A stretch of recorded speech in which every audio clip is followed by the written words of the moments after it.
पिछले वीडियो में हमने पास्ट सिंपल देख लिया है, पास्ट कंटिन्यूअस देख लिया है। अब हमको देखना है पास्ट परफेक्ट। क्योंकि आपको पता है पास्ट सिंपल, पास्ट कंटिन्यूअस और पास्ट परफेक्ट। पास्ट परफेक्ट आता है थर्ड नंबर पे, इसीलिए आपको एक हिंट मिल जाता है कि इसमें जो भी क्रिया आएगा उसका हमेशा आपको क्या लगाना है, थर्ड फॉर्म लगाना है। देखिए यहाँ पे रूल में वर्ब का क्या लगा है, थर्ड फॉर्म लगा है। तो इससे भी आप याद कर सकते हैं, जो कि परफेक्ट जो होता है थर्ड नंबर पे आता है, तो हमेशा इसमें वर्ब का कौन सा फॉर्म होता है, थर्ड फॉर्म होता है। चलिए देखते हैं इस टेंस की पहचान क्या होती है। तो पहचान में जैसा कि लिखा है चुका था, चुकी थी, चुके थे। अगर किसी भी वाक्य के अंत में आपको ये शब्द दिखाई देते हैं, है ना, जैसे राम खाना बना चुका था, सीता पढ़ाई कर चुकी थी, वे बाजार जा चुके थे, हमने अपना गृह कार्य कर लिया था। कर चुका था या कर लिया था, बोलो, दोनों का एक ही मतलब है। सीता पढ़ाई कर ली थी, हम बाजार जा चुके थे, या हम अपना कार्य कर लिए थे। ठीक है, तो अगर इस टाइप का अगर आपको किसी भी वाक्य के अंत में पहचान दिखाई देता है तो आपको समझ में आ जाएगा कि ये कौन सा टेंस है, पास्ट परफेक्ट है। इसका रूल देख लेते हैं। अफर्मेटिव देखेंगे सबसे पहले, उसके बाद निगेटिव और इंट्रोगेटिव। तो जो हमारा फर्स्ट है अफर्मेटिव, उसका रूल बोलता है कि सबसे पहले सब्जेक्ट रहेगा, क्योंकि आपको पता है सबसे पहले और सबसे लास्ट में ऑब्जेक्ट होता है। सबसे पहले सब्जेक्ट और सबसे लास्ट में ऑब्जेक्ट। याद क्या करना होता है हमको कि यहाँ पे भाई हेल्पिंग वर्ब कौन सा है, तो हेल्पिंग वर्ब यहाँ पे हो जाएगा हैड। क्या हो जाएगा, हैड। और वर्ब का कौन सा फॉर्म लगता है इसको हमको देखना होता है, तो यहाँ पे लग जाएगा वर्ब का थर्ड फॉर्म। और आपको एक ट्रिक भी बता दी हूं, जो कि परफेक्ट थर्ड नंबर पे आता है, इसीलिए वर्ब का थर्ड फॉर्म। चलिए इससे रिलेटेड कुछ एग्जांपल्स देख लेते हैं। फर्स्ट एग्जांपल है, सीता गृह कार्य कर चुकी थी या कर ली थी। तो इसको जब हम हिंदी से इंग्लिश में ट्रांसलेट करेंगे तो हमें इस रूल को फॉलो करना है। सबसे पहले हमको क्या लिखना है, सब्जेक्ट। तो सब्जेक्ट के स्थान पे क्या है, सीता। तो सीता को हम पहले लिख देते हैं, तो इस सब्जेक्ट के स्थान पे क्या आ गया, सीता। फिर हमको क्या लिखना है, हैड। वर्ब का थर्ड फॉर्म, देखिए जरा इस सेंटेंस में कार्य क्या हो रहा है, सीता गृह कार्य। गृह कार्य मतलब तो होमवर्क होता है, और काम क्या हो रहा है, करना, गृह कार्य को करना। तो करना को इंग्लिश में क्या बोलते हैं, डू। मैंने यहाँ पे तीनों फॉर्म लिख के रखा है आपके लिए, डू, डिड, डन। तो डू का थर्ड फॉर्म क्या होता है, डन होता है। तो हम करना को, जो करना होता है उसका थर्ड फॉर्म हो गया डन, तो हमने उसे लिख दिया। तो वर्ब का थर्ड फॉर्म की जगह पे डन आ गया। लास्ट में हमको लिखना ऑब्जेक्ट, तो ऑब्जेक्ट के स्थान पे है गृह कार्य, तो गृह कार्य को हम क्या बोलते हैं, होमवर्क बोलते हैं।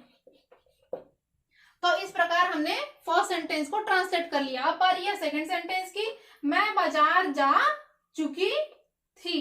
तो चलिए इसको जब ट्रांसलेट करेंगे तो देखते हैं सब्जेक्ट के स्थान पे क्या है, आई। फिर हमको क्या लगाना है, हैड। वर्ब का थर्ड फॉर्म, क्रिया क्या है, जाना। तो जाना को इंग्लिश में क्या बोलते हैं, गो। तो यहाँ पे भी मैंने लिखा है गो, वेंट, गॉन। तो गो का थर्ड फॉर्म क्या हो गया, गॉन। तो हम यहाँ पे लिख लेंगे गॉन। और जो कि आपको पता है गो का कोई भी फॉर्म हो, फर्स्ट सेकंड थर्ड हो, उसमें आपको जस्ट बाद में क्या लगाना है, टू। तो आई हैड गॉन टू, और ऑब्जेक्ट के स्थान पे क्या बचा, बाजार। तो बाजार को हम क्या बोलते हैं, मार्केट। चलिए थर्ड एग्जांपल देखते हैं, हम पानी पी लिए थे। तो देखिए जरा सब्जेक्ट के स्थान पे क्या है, हम। तो हमको क्या बोलते हैं, वी। वी के बाद क्या लगेगा, हैड। फिर क्या लिखना है, वर्ब का थर्ड फॉर्म। देखिए जरा इस सेंटेंस में काम क्या हो रहा है, क्रिया क्या हो रही है, तो पीना। पीना क्या है, क्रिया है। तो उसका थर्ड फॉर्म लिखने के लिए बोल रहा है, तो ड्रिंक, ड्रैंक, ड्रंक। ड्रिंक का थर्ड फॉर्म क्या होता है, ड्रंक। तो हम यहाँ पे ड्रंक लिख लेते हैं। तो वर्ब का थर्ड फॉर्म की जगह पे आ गया ड्रंक। लास्ट में लिखना है हमको ऑब्जेक्ट, तो ऑब्जेक्ट के स्थान पे क्या है, पानी। तो पानी को आप क्या बोलते हैं, वाटर। तो आपने देख लिया कि केवल एक ही रूल से आप कैसे अफर्मेटिव टाइप का जो भी एग्जांपल आपको देगा या जो भी आपको हिंदी में सेंटेंस देंगे उसको आप कैसे हिंदी से इंग्लिश में ट्रांसलेट कर सकते हैं। अब इसके बाद हमको देखना है निगेटिव। इस निगेटिव के रूल को हमको देखना है कि रूल क्या बोलता है। सबसे पहले आएगा सब्जेक्ट, फिर हैड, फिर नॉट, फिर वर्ब का थर्ड फॉर्म और लास्ट में ऑब्जेक्ट। जब हमने अफर्मेटिव को देखा था तो सेम यही रूल था, केवल उसमें नॉट नहीं था।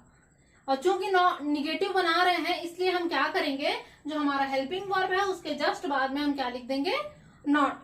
मतलब निगेटिव में ये शब्द एक नया आया है, बाकी पूरा अफर्मेटिव का ही फॉर्मूला है। तो चलिए इसको हम क्या करते हैं, एग्जाम्पल के माध्यम से देखते हैं। फर्स्ट एग्जाम्पल है, मैंने गृह कार्य नहीं किया था। अगर चुका था, चुकी थी, लिया था, ली थी, या किया था, की थी, दिया था, ऐसा भी अगर शब्द आपको वाक्य के अंत में दिखाई देता है तो क्या है, पास्ट परफेक्ट टेंस ही है।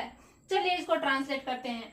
तो सब्जेक्ट के स्थान पे हमको क्या दिखाई दे रहा है, मैंने। तो मैंने को इंग्लिश में क्या बोलते हैं, आई। सब्जेक्ट के स्थान पे क्या आ गया, आई। फिर हमको लगाना है हैड, उसके बाद नॉट, फिर लगाना है वर्ब का थर्ड फॉर्म, क्रिया का तीसरा रूप। तो कार्य क्या हो रहा है, करना। तो करना को इंग्लिश में क्या बोलते हैं, डू। तो डू, डिड, डन। वर्ब का थर्ड फॉर्म क्या हो जाएगा यहाँ से, डन। तो यहाँ पे हम क्या लिख देंगे, डन। और ऑब्जेक्ट के स्थान पे क्या है, गृह कार्य। तो गृह कार्य को हम क्या बोलते हैं, होमवर्क।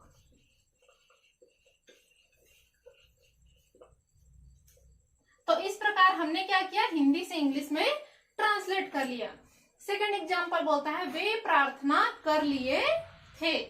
तो अब देखिए सब्जेक्ट के स्थान पे क्या है, वे। तो वे को हम क्या बोलते हैं, दे। उसके बाद क्या आएगा, हैड।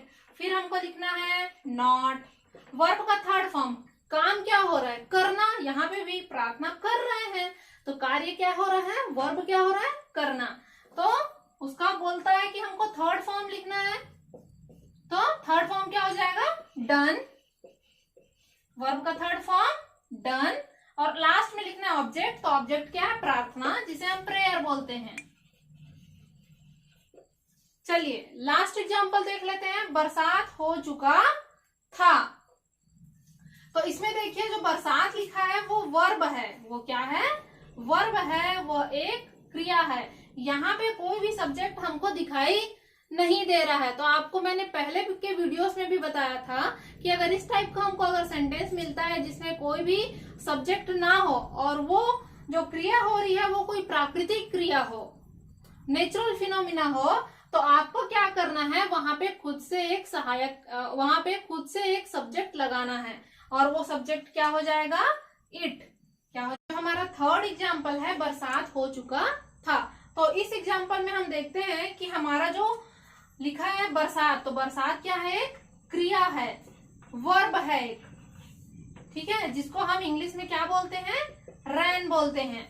यहाँ पे सामने में कुछ सब्जेक्ट नहीं दिया है तो इसलिए हमको यहाँ पे सब्जेक्ट खुद से लिखना पड़ेगा। और चूंकि आपको पता है कि कोई भी चीज प्राकृतिक घटना हो रही है या कोई भी प्राकृतिक क्रिया हो रहा है, नेचुरल फिनोमिना है, तो आपको वहां पे खुद से इट का प्रयोग करना होता है। तो यहाँ पे कुछ नहीं लिखा है सब्जेक्ट के स्थान पे, तो हमको लिखना है क्या, इट। सब्जेक्ट के स्थान पे क्या आ गया, इट। फिर हमको लिखना है हैड, नॉट।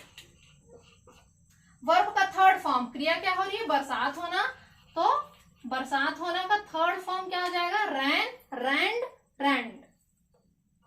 और कहाँ पे बरसात हो रही है ये तो नहीं दिया है, ऑब्जेक्ट कुछ दिया नहीं है, तो हमको ऑब्जेक्ट लिखने की आवश्यकता नहीं है। चलिए अब हम इंट्रोगेटिव, जिसे हम प्रश्नात्मक बोलते हैं, उस टाइप का सेंटेंस देखते हैं। इसके लिए हमारे पास दो फॉर्मूला है, formula number 1 and formula number 2। जो फॉर्मूला नंबर 1 है उसका निर्माण हमारे अफर्मेटिव सेंटेंस से ही हुआ है। क्योंकि आपको पता है पास्ट परफेक्ट जो हमारा टेंस है उसका अफर्मेटिव का रूल क्या होता है, अफर्मेटिव का रूल होता है subject plus had plus verb का थर्ड फॉर्म और लास्ट में ऑब्जेक्ट। ये था हमारा अफर्मेटिव का रूल। तो इसी अफर्मेटिव के रूल से ही हमने क्या किया है, इंट्रोगेटिव रूल को बनाया है। इसमें जो हेल्पिंग वर्ब था, सहायक क्रिया था, उसको उठा के सबसे सामने में अगर आप रख देते हो तो ये जो सकारात्मक या अफर्मेटिव का जो रूल है वो ऑटोमेटिकली इंट्रोगेटिव का रूल बन जाएगा।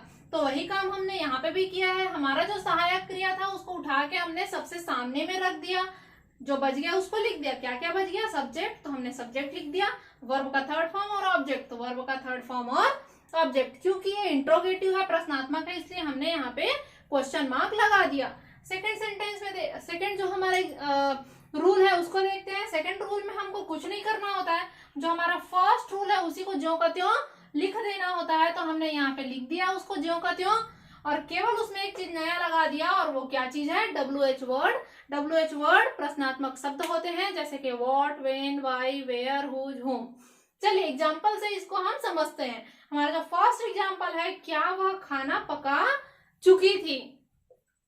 जो कि चुकी थी आया है तो हमको पता चल गया पास्ट परफेक्ट टेंस है, क्योंकि वो उसकी पहचान है, और इंट्रोगेटिव टाइप का सेंटेंस है। क्यों? क्योंकि ये क्या कर रहा है, प्रश्न कर रहा है कि क्या वह खाना पका चुकी थी। अब इसके लिए हमको देखना है कि ये रूल नंबर 1 से इसको ट्रांसलेट करेंगे या रूल नंबर 2 से। तो आपको पता है अगर प्रश्नात्मक शब्द किसी भी वाक्य के शुरुआत में आता है या अंत में आता है तो आप इसको क्या करेंगे, रूल नंबर 1 से इसको ट्रांसलेट करेंगे। और अगर किसी वाक्य के बीच में प्रश्नात्मक शब्द आता है, जैसे कि एग्जाम्पल नंबर 2 में हुआ है, वह खाना क्यों पका चुकी थी, तो इसमें आप क्या देखते हैं, जो हमारा प्रश्नात्मक शब्द है वो इस वाक्य के बीच में आया है। इसीलिए जो 2 नंबर का जो हमारा एग्जाम्पल है उसको जब हम ट्रांसलेट करेंगे तो 2 नंबर रूल से उसको ट्रांसलेट करेंगे। वैसे इसको भी देख लेते हैं, जो 3rd एग्जाम्पल है उसमें क्या हम कार्य पूर्ण कर चुके थे। तो इसमें जो प्रश्नात्मक शब्द है वो सबसे शुरू में आया है, तो शुरू में आया है इसलिए ये क्या होगा, रूल नंबर 1 से इसको ट्रांसलेट करेंगे। चलिए अब तो हमको पता चल गया कि कौन से नंबर के एग्जाम्पल को हमको कौन से नंबर के रूल से सॉल्व करना है। अब हम फर्स्ट एग्जाम्पल को देखते हैं, क्या वह खाना पका चुकी थी। इसको हम क्या करेंगे, रूल नंबर 1 से सॉल्व करेंगे। तो सबसे पहले क्या आ जाएगा, हैड। तो हम यहाँ पे लिख देते हैं हैड, हैड आ गया। फिर हमको लिखना है सब्जेक्ट, सब्जेक्ट के स्थान पे क्या है, वह। तो वह लड़का है कि लड़की है, तो यहाँ पे देखते हैं चुकी थी। अगर चुका था रहता तो लड़का होता, चुकी थी बोल रहा है मतलब ये लड़की है। तो हम क्या, वह और लड़की है, तो उसके लिए क्या लिखेंगे, सी। तो देखिए हैड के स्थान पे हमने हैड लिखा, सब्जेक्ट के स्थान पे सी आ गया, वर्ब का 3rd फॉर्म बोल रहा है। क्रिया क्या हो रही है, पकाना, खाना को क्या करना, पकाना। तो पकाना क्या है, क्रिया है। तो कुक का 3rd फॉर्म क्या होगा, cook, cooked, cooked, cook, cooked, cooked. तो हम यहाँ पे क्या लिख देते हैं, वर्ब का 3rd फॉर्म कुक्ड। तो हैड आ गया, सब्जेक्ट के स्थान पे सी आ गया, वर्ब का 3rd फॉर्म कुक्ड आ गया, लास्ट में ऑब्जेक्ट। तो पका तो चुकी है लेकिन किस चीज को, खाना, या जिसको हम भोजन बोलते हैं। तो हम यहाँ पे लिख देंगे फूड। यहाँ पे क्वेश्चन मार्क लगा देंगे क्योंकि ये इंट्रोगेटिव सेंटेंस है। सेकंड एग्जाम्पल को देखते हैं, वह खाना क्यों पका चुकी थी। तो ये क्या होगा, रूल नंबर 2 से ट्रांसलेट होगा। तो रूल नंबर 2 में बोलता है सबसे पहले WH वर्ड आएगा। WH वर्ड क्यों के लिए, WH वर्ड क्या हो जाएगा, वाई। क्यों को इंग्लिश में क्या बोलते हैं, वाई। तो हमने WH वर्ड की जगह पे क्या लिख दिया, वाई। फिर हमको लिखना है हैड, स्मॉल लेटर का H होगा यहाँ पे, तो हमने यहाँ पे हैड लिख दिया। फिर हमको लिखना है सब्जेक्ट, तो सब्जेक्ट के स्थान पे क्या है, वह कौन है, चुकी है, चुकी थी लिखा है, मतलब ये एक लड़की है। तो लड़की के लिए क्या हो जाएगा, सी हो जाएगा। फिर सब्जेक्ट के स्थान पे तो सी आ गया। फिर लिखना है वर्ब का 3rd फॉर्म, क्रिया क्या हो रहा है, पकाना। तो cook, cooked, cooked. 3rd form क्या हो जाएगा, कुक्ड। ऑब्जेक्ट के स्थान पे क्या आ जाएगा खाना या भोजन, तो उसे हम क्या बोलते हैं, फूड बोलते हैं। और लास्ट में क्वेश्चन मार्क लगा देंगे क्योंकि ये इंट्रोगेटिव सेंटेंस है। चलिए 3rd एग्जाम्पल को देखते हैं, क्या हम कार्य पूर्ण कर चुके थे। प्रश्नात्मक शब्द सबसे शुरू में आ गया, इसीलिए हम इसको रूल नंबर 1 से इसको ट्रांसलेट करेंगे। रूल नंबर 1 बोलता है सबसे पहले क्या आ जाएगा, हैड आ जाएगा। तो हमने यहाँ पे हैड लिख दिया। फिर सब्जेक्ट, तो सब्जेक्ट के स्थान पे हम, तो हमको क्या बोलते हैं इंग्लिश में, वी। वर्ब का 3rd फॉर्म, क्रिया क्या हो रही है, पूर्ण करना। पूर्ण करना को क्या बोलते हैं, कंप्लीट करना। तो कंप्लीट, कंप्लीटेड, कंप्लीटेड। तो यहाँ पे कंप्लीटेड लिख लेते हैं, क्रिया का 3rd फॉर्म। और लास्ट में लिखना है हमको ऑब्जेक्ट। तो ऑब्जेक्ट के स्थान पे कौन क्या है, क्या। तो इसलिए हम रूल नंबर 1 को 1 से इसको ट्रांसलेट कर रहे हैं। तो हेड आ गया, सब्जेक्ट के स्थान पे क्या आ गया, हम। तो हम के लिए वी, वर्ब का 3rd फॉर्म। तो क्रिया क्या हो रही है, पूर्ण करना, तो पूर्ण करना को कंप्लीट बोलते हैं, तो उसका थर्ड फॉर्म हो जाएगा कंप्लीटेड। और लास्ट में लिखना है हमको ऑब्जेक्ट, तो ऑब्जेक्ट के स्थान पे क्या है, कंप्लीट तो कर रहा है, पूर्ण तो कर रहा है, लेकिन क्या चीज को, कार्य को। तो कार्य को इंग्लिश में क्या बोलते हैं, वर्क। और लास्ट में हमको लगा देना है क्या, क्वेश्चन मार्क। क्यों, क्योंकि ये इंट्रोगेटिव है। तो अभी हमने देख लिया पास्ट परफेक्ट टेंस में अफर्मेटिव, निगेटिव और इंट्रोगेटिव टाइप के सेंटेंस को कैसे हमको रूल के मदद से उसको हिंदी से इंग्लिश में ट्रांसलेट करना है। और एक और चीज, आपको सभी टेंस में केवल आपको अफर्मेटिव का रूल याद करना है, इंट्रोगेटिव और निगेटिव बड़े ही आसानी से